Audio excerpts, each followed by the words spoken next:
Students, आज हम करते हैं क्लास 9th एक्सरसाइज 1.4। काफ़ी इंपॉर्टेंट एक्सरसाइज है ये। इसमें फर्स्ट क्वेश्चन है, classify the following numbers as rational और इरेशनल। रेशनल में और इरेशनल में आपको क्लासिफिकेशन करना है इसके अंदर, और आपको इनकी डेफिनेशन अच्छे से समझाई थी कि रेशनल किसे कहते हैं, जिनको पी अपॉन क्यू के रूप में लिख सकते हैं। क्यू जीरो नहीं होना चाहिए, वो पी और क्यू बोथ इंटीजर होने चाहिए। तो देखो फर्स्ट में ये 2 है, सिंगल 2 होता तो रेशनल होता, बट रूट 5 इरेशनल है। तो रेशनल और इरेशनल का जो सब्ट्रैक्शन रहता है वो भी क्या होता है, इरेशनल नंबर होता है। तो ये क्या हो जाएगा, इरेशनल नंबर।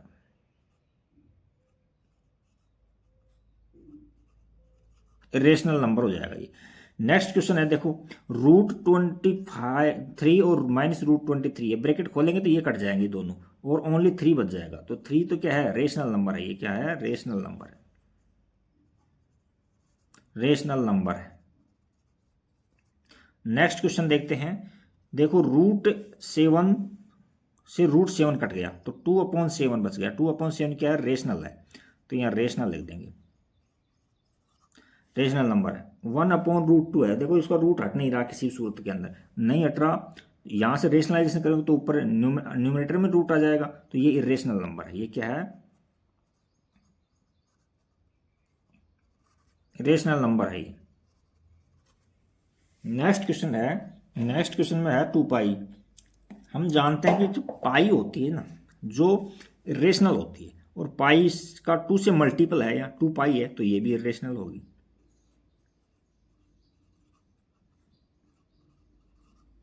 रेशनल नंबर होगा। नेक्स्ट क्वेश्चन कह रहा है सिंप्लीफाई।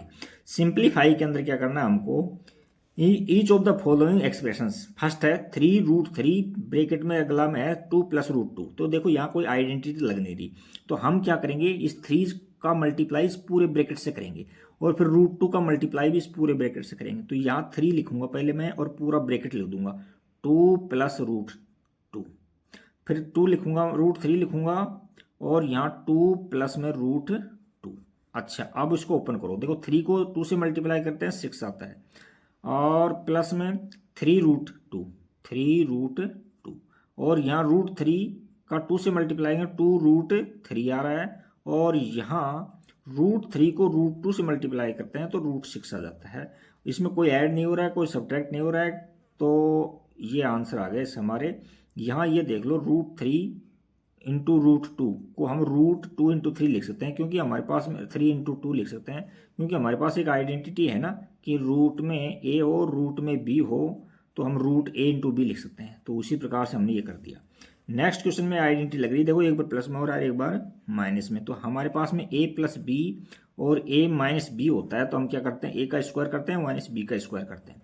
तो आप फर्स्ट नंबर का स्क्वायर कर दो और माइनस में सेकंड नंबर का स्क्वायर कर दो, तो यहाँ से 3 का स्क्वायर हो जाएगा, माइनस में √3 का स्क्वायर हो जाएगा, 3 का स्क्वायर 9 हो जाएगा, माइनस √3 का स्क्वायर करते हैं तो रूट हट जाता है, तो ये 3 आ जाएगा, तो 6 आंसर आ जाएगा हमारे पास, ये आंसर है। नेक्स्ट है देखो a + b का होल स्क्वायर हो रहा है, तो यहाँ a + b की होल स्क्वायर की मैं आइडेंटिटी लिख देता हूँ, तो ये हो जाता है a² प्लस में 2ab प्लस में b का स्क्वायर। अच्छा, अब यहाँ फर्स्ट का स्क्वायर √5 का स्क्वायर करेंगे, √5 का स्क्वायर a का स्क्वायर होगा, प्लस में 2 × a की जगह √5 और b की जगह क्या लिखेंगे, √2 प्लस में √2 का स्क्वायर। तो क्या मिल गया, √5 का स्क्वायर कितना हो गया, 5 प्लस में 2√10, 2√10 हो गया, ये कितना होगा 10, और प्लस में 2 हो गया, 5 और 2 कितने हो गए 7, 7 प्लस में 2√10। ये आंसर आ गया हमारे पास।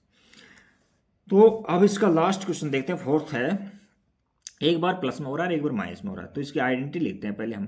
क्या a - b और a + b क्या होता है, a² - b² होता है। तो एक बार प्लस में है एक बार माइनस में है, तो यहाँ फर्स्ट का स्क्वायर कर दो, √5 का स्क्वायर माइनस √2 का स्क्वायर, √2 का स्क्वायर, तो यहाँ 5 मिल गया और यहाँ 2 मिल गया, तो हमारे पास 3 आंसर आ गए। यही सॉल्यूशन था इसका, यही। तो हम सेकंड क्वेश्चन के बाद में अब हम थर्ड क्वेश्चन देखते हैं। थर्ड क्वेश्चन को रीड कर देते हैं, पहले हम देखिए क्या कहना चाह रहा है। Recall pi is define as the ratio of circumference से C of a circle to its diameter से D, that is pi equal to में सी अपॉन डी। ये कहना चाह रहा है कि जो पाई है वो सी और डी का रेशियो होता है। सी क्या है, सरकमफ्रेंस होती है सर्कल की, और डी क्या होता है, डायमीटर होता है। अच्छा, this seems to contradict the fact, ये कंट्राडिक्ट द फैक्ट का कंट्राडिक्ट यानी विरोधाभास प्रतीत हो रहा है, दैट पाई इज इरेशनल। यहां से ये पाई इरेशनल नंबर होना ये कंट्राडिक्शन लग रहा है। How will you resolve this contradiction, आप इस कंट्राडिक्शन को कैसे दूर करोगे? तो देखो यहां कोई कंट्राडिक्शन है नहीं है, दे यहां लिखेंगे देयर इज नो कंट्राडिक्शन। ये कहना तो ये चाह रहा है कि सी, देखो सी और डी है, पी अपॉन क्यू की फॉर्म में है, ये सरकमफ्रेंस है, ये डायमीटर है। अच्छा, अब इनका रेशियो, ये तो रेशनल नंबर होंगी और ये इरेशनल नंबर है, तो ये तो रेशनल और रेशनल तो बराबर हो नहीं सकती। लेकिन ये हमको महसूस ही होता है कि सी और डी हैं जो रेशनल हैं, बट यदि किसी स्केल से हम इनको मेजर करते हैं तो हमको अप्रोक्सीमेट वैल्यू मिलती है। तो अप्रोक्सीमेट वैल्यू का मतलब फिक्स वैल्यू तो मिल नहीं सकती, तो ये अप्रोक्सीमेट के लिए अज्यूम ही करते हैं इसको, बट ये रेशनल नंबर होते हैं, तो इसलिए ये पाई भी एक रेशनल नंबर है। तो यहां लिखेंगे there is no contradiction, there is no contradiction.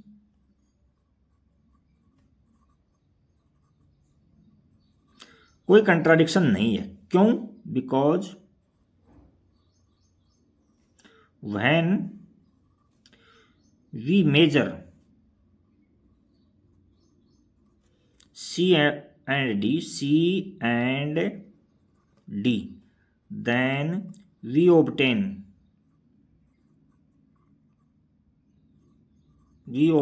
approximate value।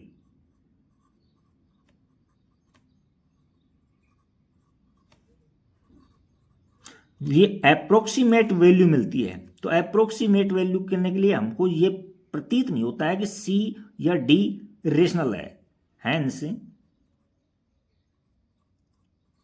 We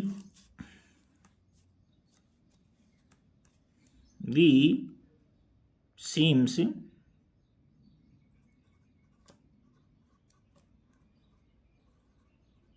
हमें ये प्रतीत नहीं होता है कर सकते दैट सी और डी रेशनल, बट होते इरेशनल है ये। और इरेशनल का और रेशनल का डिवाइड करते हैं तो भी रेशनल आता है, और रेशनल का न्यूमरेटर में हो जो डिनोमिनेटर में ऑपोजिट है तो इरेशनल ही आता है, और सेम होते हैं तो रेशनल भी हो सकता है, इरेशनल भी हो सकता है। तो हैंस पाई इज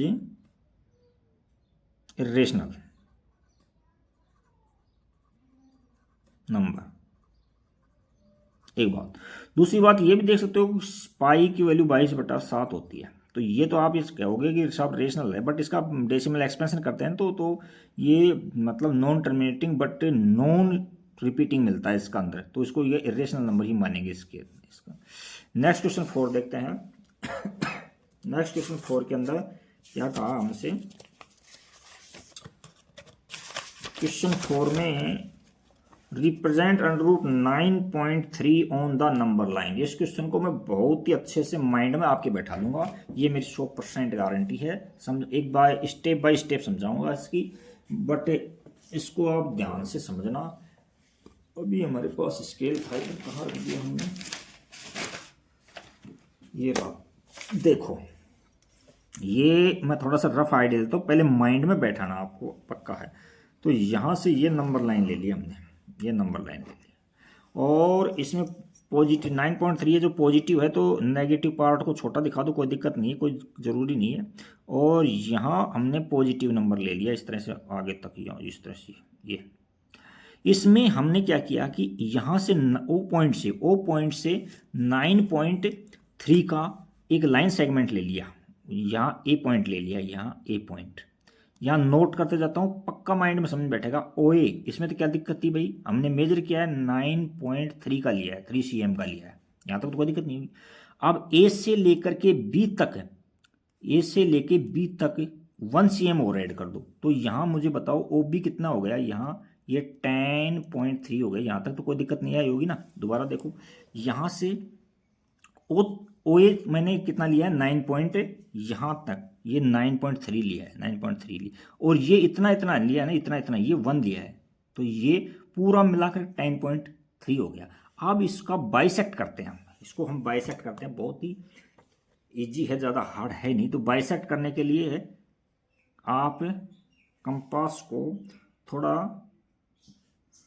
आधे से ज़्यादा खोल लो, एक बार ऊपर काट दो, एक बार नीचे काट दो, एक बार यहाँ से ले लो, एक बार यहाँ से लो, ये ऊपर काट दिया, ये नीचे काट दिया। नेक्स्ट स्टेप में हमने इसका बाइसेक्ट कर दिया। तो यहाँ तक तो कोई दिक्कत नहीं आएगी, इससे आगे है जो तो और भी इजी है। यहाँ तक तो था जो आपको कठिन सा महसूस हो रहा होगा, बाकी जो कठिन था जो यहाँ तक ही था, बाकी आगे तो है नहीं। यहाँ मैं पी पॉइंट ले लिया, कोई पी पॉइंट। अब देखो ये ओ बी था, उसका हाफ पॉइंट पर पी पॉइंट लगा हुआ है, यानी कहने का मतलब है कि ओ पी है, ओ पी और बी पी ये कितना है भाई, पूरा 10 था ये, उसमें 2 का भाग दिया, हाफ इधर है हाफ इधर है। यहाँ तक तो कोई दिक्कत नहीं आनी चाहिए, 5.15 आ जाएगा, यहाँ तक तो कोई दिक्कत नहीं आनी चाहिए। अब पी को सेंटर मान करके एक सेमी सर्कल ड्रा कर दो आप। तो यहाँ सेमी सर्कल ड्रा कर देंगे, देखना आपके एक्यूरेट आंसर आ जाएगा। यहाँ ले लिया मैंने ये पी पॉइंट ले लिया, ये थोड़ा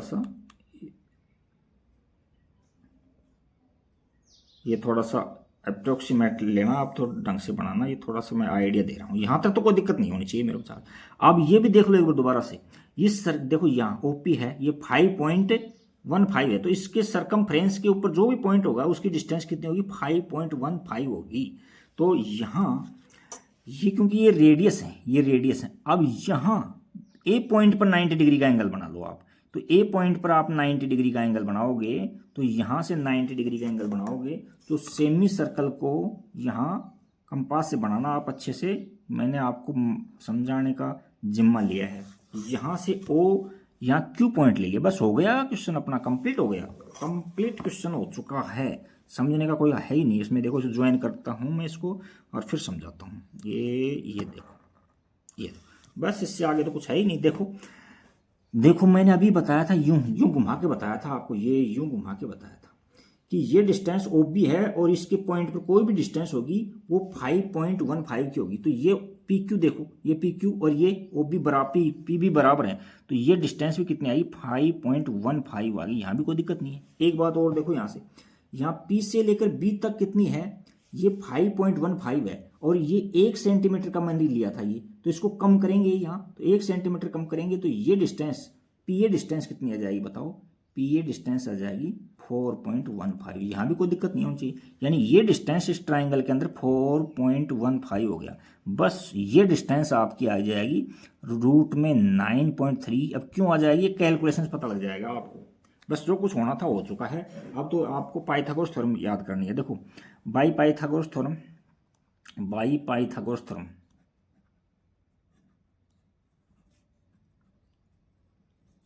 क्या होता है पाइथागोरस थ्योरम, हाइपोटेनस का square equal to perpendicular square plus में बेस का स्क्वायर, और बेस निकालते हैं तो सबसे बड़ी साइड में से सबसे छोटी साइड सब्ट्रैक्ट कर देते हैं। तो हमको ए क्यू निकालनी है, ए क्यू का स्क्वायर इक्वल टू सबसे बड़ी साइड 5.15 का स्क्वायर माइनस बेस 4.14 का स्क्वायर। यहाँ तक तो कोई दिक्कत नहीं होगी।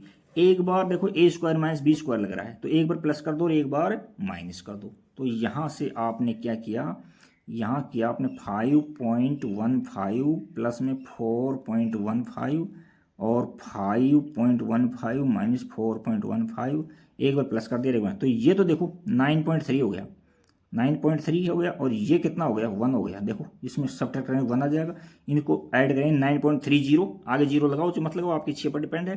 तो यहाँ ए क्यू का स्क्वायर है जो 9.3 है, बट हमको तो ए क्यू चाहिए, ए क्यू इसका स्क्वायर नहीं चाहिए, तो ए क्यू आ जाएगी अंडर रूट में 9.3। तो ये हमारा आंसर आ गया, देखो 9.3। अच्छा, अब एक छोटा सा काम और बचा है, वो ये कहना चाह रहा है कि इस नंबर को यहाँ नहीं दिखाना है, उसको नंबर लाइन पर रिप्रेजेंट करना है।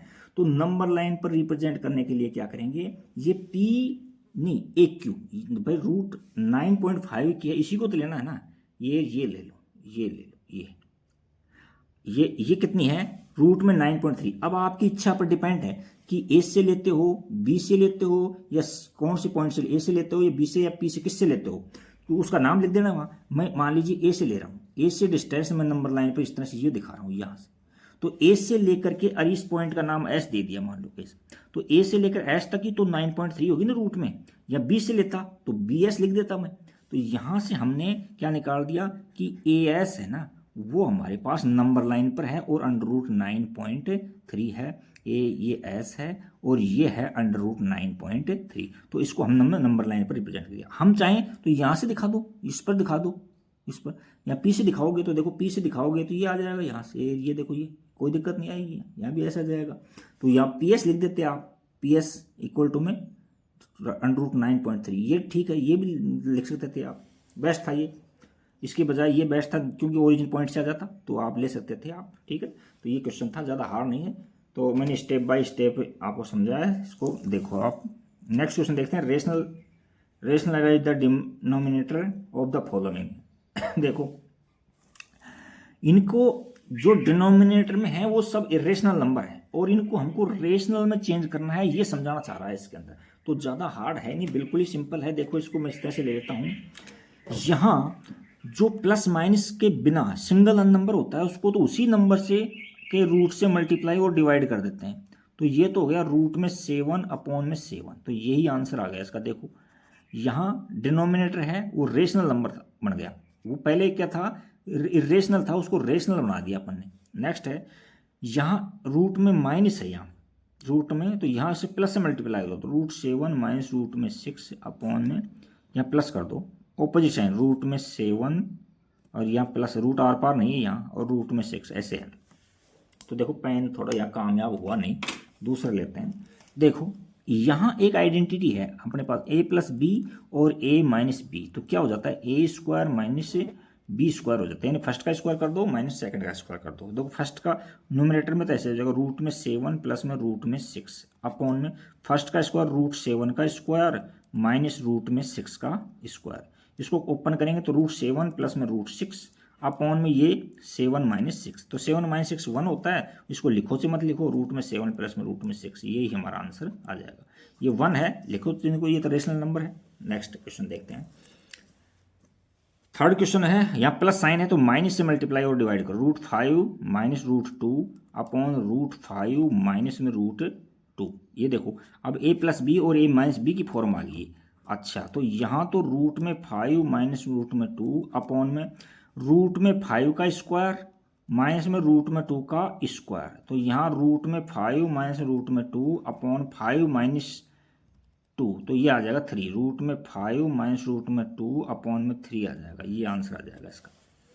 नेक्स्ट क्वेश्चन है 1 अपॉन रूट में 7 माइनस 2, तो इसको न्यूमरेटर को भी रूट में 7 माइनस 2 अपॉन में प्लस साइन, ऑपोजिट साइन है, रूट में 7 प्लस 2, तो यहाँ रूट में 7 प्लस 2 अपॉन रूट में 7 का स्क्वायर माइनस 2 का स्क्वायर, तो यहाँ रूट में 7 प्लस में 2 अपॉन में यहाँ 7 माइनस 4, तो यहाँ रूट में 7 प्लस में 2 और यहाँ 3 बच गया।